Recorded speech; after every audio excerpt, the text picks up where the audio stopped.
देखिए अब ये है next relation, universal relation. Universal नाम सुना है आपने?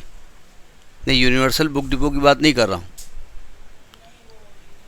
यूनिवर्सल सेट होता था, हमने कहा था कोई भी सेट आप, उससे इसका कोई मतलब नहीं है, केवल वर्ड की बात मैं कर रहा हूँ। हमने कहा था कोई भी सेट आप लेते हो, सेट एक बड़े सेट का पार्ट होता है, कहीं से तो निकालते होगे ना, तो जो बड़ा वाला सेट है उसको हम यूनिवर्सल सेट कहते हैं। अब कहते हैं एक रिलेशन है, रिलेशन को जो कि बताया गया था ए क्रॉस ए का सबसेट होता है।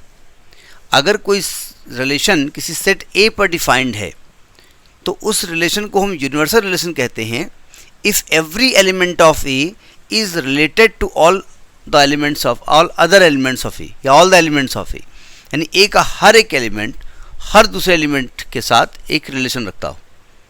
ठीक है, तो उसको हम कहेंगे वो यूनिवर्सल रिलेशन होगा। ठीक है, जैसे मैं एक एग्जांपल ले लेता हूँ। जैसे मैंने कहा एक सेट है 1 2 3 4 और relation R is a relation defined on set ए।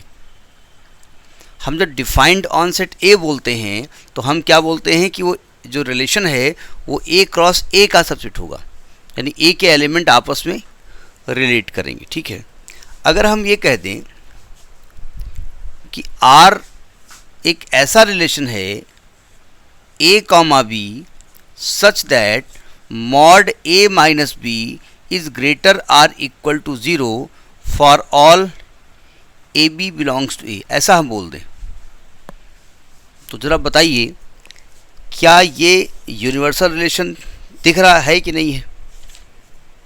ये यूनिवर्सल रिलेशन है कि नहीं है?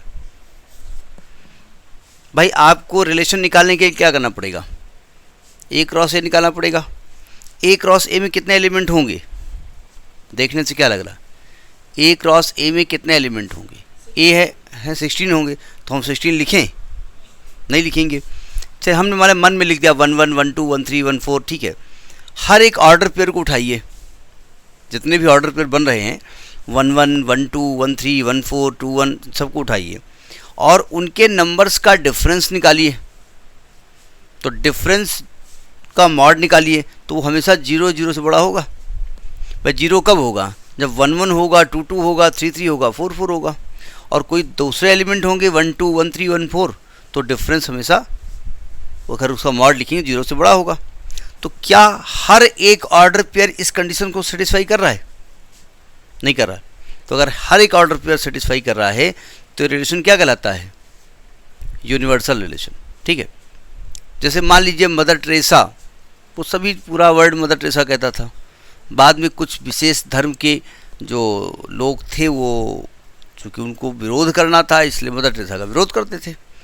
तो अगर हम मान लें कि मदर टेरेसा का रिलेशन और लोगों के साथ, तो वो रिलेशन कैसा है? वो यूनिवर्सल रिलेशन है। She is the mother of all माना जाता था। ठीक है, तो वो रिलेशन कैसा है? वो यूनिवर्सल रिलेशन है। तो समझ में आ गया यूनिवर्सल रिलेशन क्या होता है।